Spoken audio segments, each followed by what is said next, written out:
Y se pronostica para el futuro. ¿Sí? El Espíritu Santo. ¿Qué manda? El Espíritu Santo influye para que uno pueda decir. ¿Qué más? Una verdadera profecía se tiene que cumplir. Una verdadera profecía tiene que cumplir. Concepto de profecía. Don sobrenatural de origen divino que permite el conocimiento de hechos futuros.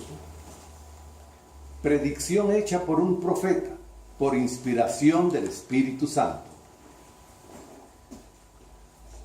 La profecía bíblica consiste en la proyección de precedentes bíblicos, el uso de eventos proféticos y poder interpretar procesos proféticos que, además de poder interpretar el pasado, inspiran el presente y permiten entender el futuro. Entonces nos quedó claro el concepto de profecías, porque el título de la lección era una profecía de fiel cumplimiento.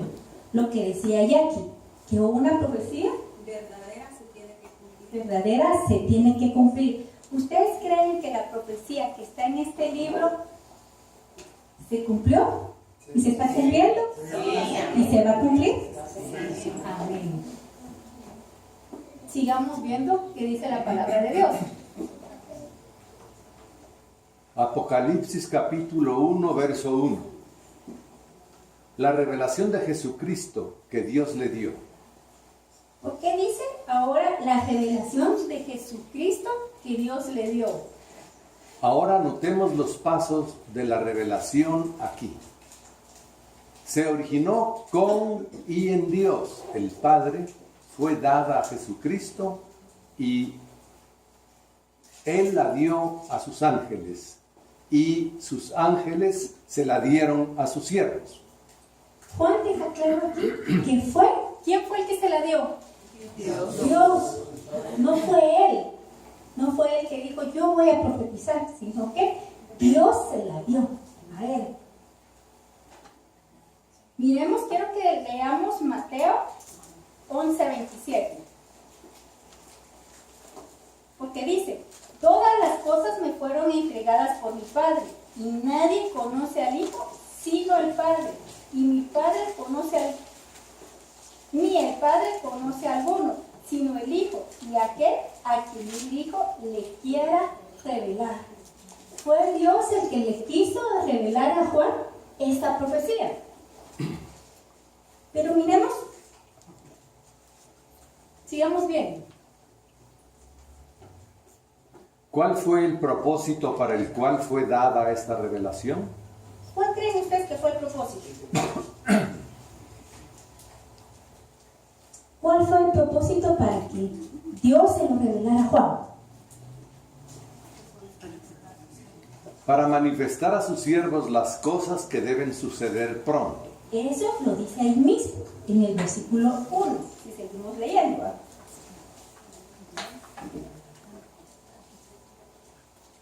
1. De Dios el Padre al Señor Jesucristo. 2. Luego a los ángeles. 3. Y estos ángeles se la entregaron a Juan. 4. Y de Juan a sus siervos. 5. Y así es como nos llega en el presente. ¿Estamos claros? ¿Cómo fue lo que pasó con Juan? Como Dios primero se la reveló a Juan y después Juan, Para eso fue el propósito, para que... nos la diera a nosotros. Pero fíjense que dice ahí, dice la revelación de Jesucristo en Apocalipsis 1, que Dios le dio para manifestar a sus siervos las cosas que deben suceder. No dice que podrá suceder, sino que deben suceder. Es un imperativo, es un verbo imperativo. Y significa que tiene que cumplirse lo que decía Jackie, que se va a cumplir. Ahora sigamos viendo qué dice la palabra de Dios. Apocalipsis capítulo 1, versículo 3. Bienaventurado el que lee y los que oyen las palabras de esta profecía y guardan las cosas en ella escritas, porque el tiempo está cerca. Aquí dice, bienaventurados los que leen. El que lee. El que lee, ¿verdad? ¿Qué es una bienaventuranza? Es 3 veces felices, 3 veces dichosos. Uy, chica, tengo una alumna excelente. Concepto de bienaventurado. A. Dichoso 3 veces. B. 3 veces bendecido. C. 3 veces felices los que leen la palabra, los que oyen. escuchan, los que la guardan. Entonces, sigamos viendo esta bienaventuranza. La bienaventuranza es triple. ¿Por qué dijimos que era triple? No, pero ¿por qué dijimos en el versículo que lo leímos? ¿Y qué más? Y escucha. El que lee. 1. El que lee. Fíjense que en la antigüedad se decía de que solo una persona leía el libro, porque no había, así como ahorita que hay muchas Biblias y que nos las regalan, o que a veces vamos a un hotel y encontramos un Nuevo Testamento o alguien, o compramos una Biblia. Antes no era así, antes solo una persona leía la Biblia. Miremos lo que dice Lucas 4, 16. Dice, vino a Nazaret, está hablando de Jesús, donde se había criado, y en el día de reposo entró en la sinagoga conforme a la costumbre y se levantó a leer.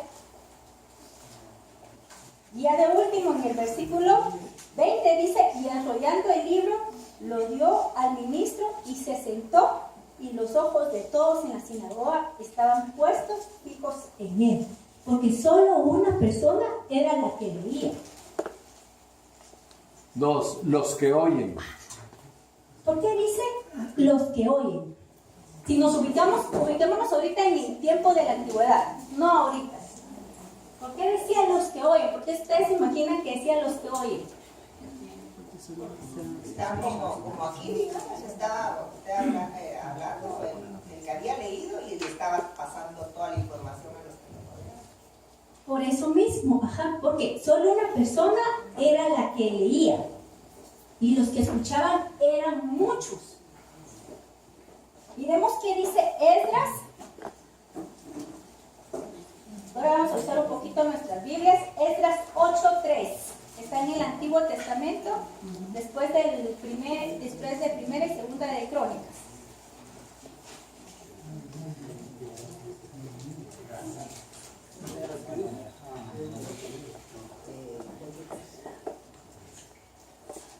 El que lo 8:3, perdón.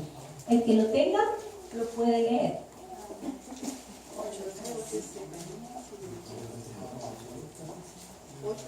¿Sí? De los hijos de Secanías y de los hijos de Paros, Zacarías y con él, en la línea de varones 150. Eran bastantes los alumnos que habían. Nosotros todavía aquí a veces nos damos el lujo de que las clases sean como un poquito privadas o así como hay ahorita. Los miércoles sabemos menos, los viernes sabemos otro poquito menos, porque la enseñanza yo siento que es un poquito más personalizada, pero en aquel tiempo no. Esta es la parte que más me gusta a mí y que más me llenó mi corazón. 3. Y guardan las cosas en ellas escritas. Ay, colacho, perdón. El apóstol Santiago interpreta esta importante afirmación.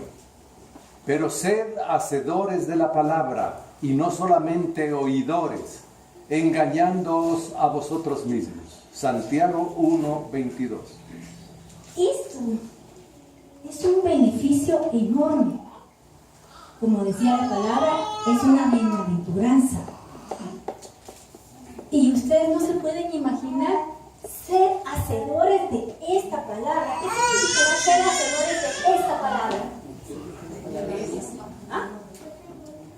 Y aquella está opinando, pero no le entendemos. ¿Qué sería hacedores? Obedecer la palabra.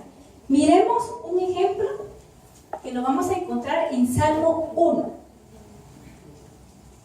Será como árbol plantado junto a corrientes de aguas.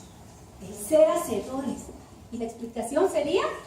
Un carácter sólido, una vida que echa raíces, una vida estable, Sigamos viendo. que da su fruto en su tiempo y su hoja no cae. Un carácter productivo, una vida templada y que da fruto. Y todo lo que hace prosperará. Un carácter progresista, una vida que se multiplica, que prospera. Esto, si nosotros llegamos a obedecer esto, si este es nuestro manual de vida, si lo hacemos todos los días, todas estas palabras que están escritas aquí, vamos a tener esto.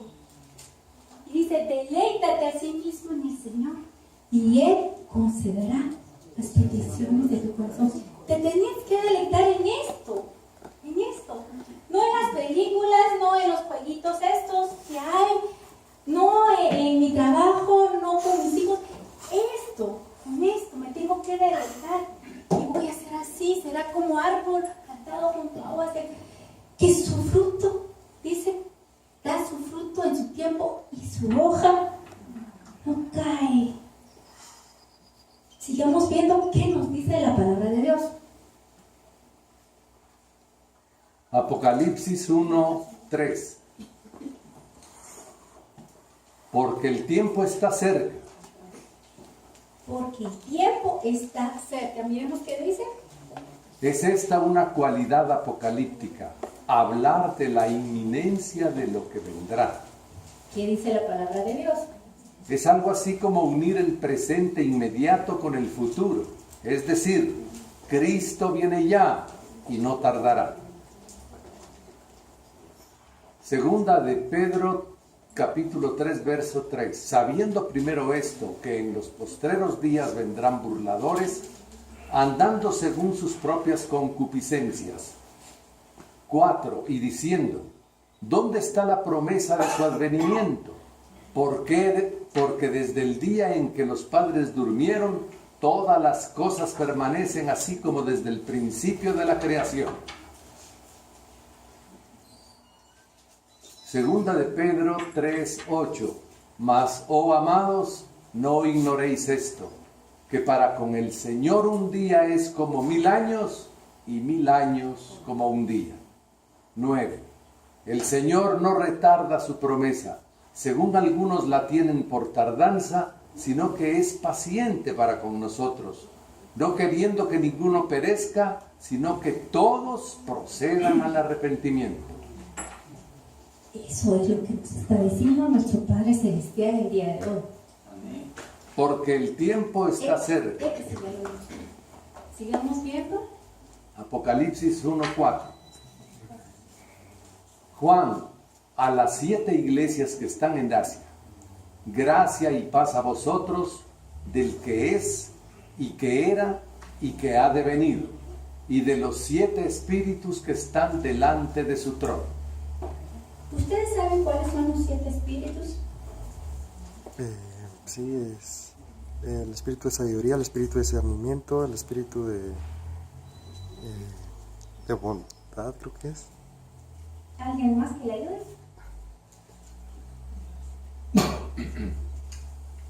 Está en Isaías. Capítulo 11, versículo 2, y reposará sobre él.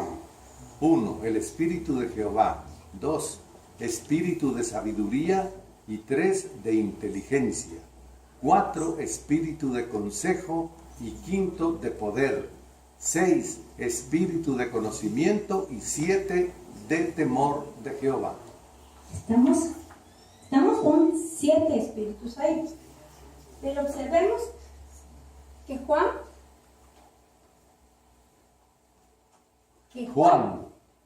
aquí Juan dice, a las 7 iglesias que están en Asia, gracia y paz a vosotros, del que es y que era y que ha de venir, y de los 7 espíritus que están delante de su trono. El saludo comienza con gracia y paz.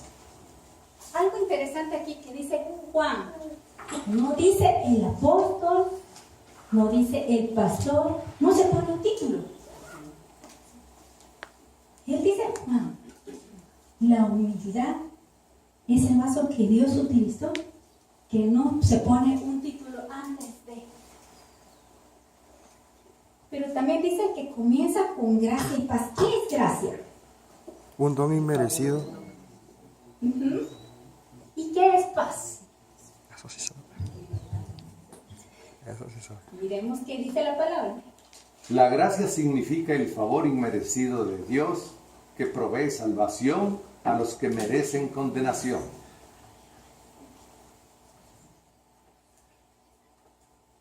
Y la paz, el habitual saludo shalom que se utiliza en hebreo, significa la serenidad resultante que capacita al creyente a hacer frente a todas las circunstancias de la vida. Sigamos viendo qué es lo que nos dice la palabra de Dios. Apocalipsis capítulo 1, verso 5. Y de Jesucristo, el testigo fiel, el primogénito de los muertos y el soberano de los reyes de la tierra, el que nos amó y nos lavó de nuestros pecados con su sangre. Nos vamos a adelantar un poquito aquí. Aquí dice, y de Jesucristo, el testigo fiel, el primogénito de los vivientes. ¿Por qué dice de los muertos? Porque a él se les prometió primero a los que... Se los voy a dejar como incógnita. Vamos a ver si me lo pueden resolver más adelante. Sigamos viendo qué nos dice.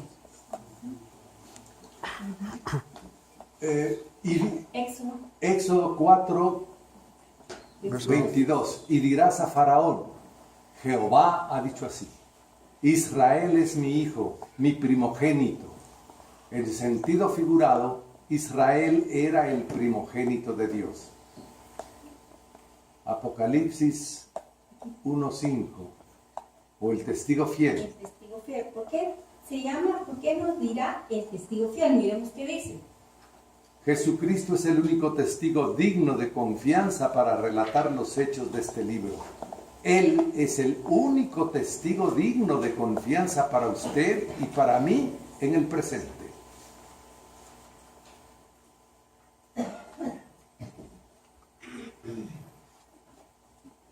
El primogénito de los muertos. Este es un cuadro maravilloso que tenemos delante de nosotros. Él es el único que ha regresado de entre los muertos con un cuerpo glorificado. Ahí está la respuesta. El soberano de los reyes de la tierra. Esto nos habla de la posición final que Jesucristo ocupará durante el milenio, donde cada rodilla se doblará ante Él y cada lengua confesará que Él es el Señor. Podemos leer para lo que dice la palabra de Dios en Filipenses 2, 10 y 11. Que lo tenga, que lo lea, por favor. Filipenses 2, 10 y 11. Filipenses 2:10. Para que en el nombre de Jesús se doble toda la rodilla de los que están en los cielos, en la tierra y debajo de la tierra. Y tú, aleluya, confieses que Jesucristo es el Señor, para gloria de Dios Padre.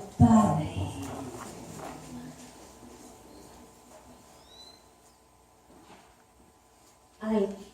Al que nos amó. ¿Ustedes creen que nos amó? Y los ama. Y nos ama. Y nos amará. Muy bien. ¿Cómo puede saber usted, hermana Termita, que Dios la ama? Ahí todos los días me lo demuestra. Solo con poder abrir los ojos. La palabra lo dice. Amén. es que Dios te ama? ¿Cómo lo puedes sentir tú? ¿Cómo lo puedes percibir? Cuando el Señor me hace recordar el sacrificio de la cruz, porque si no fuera por ese amor, creo que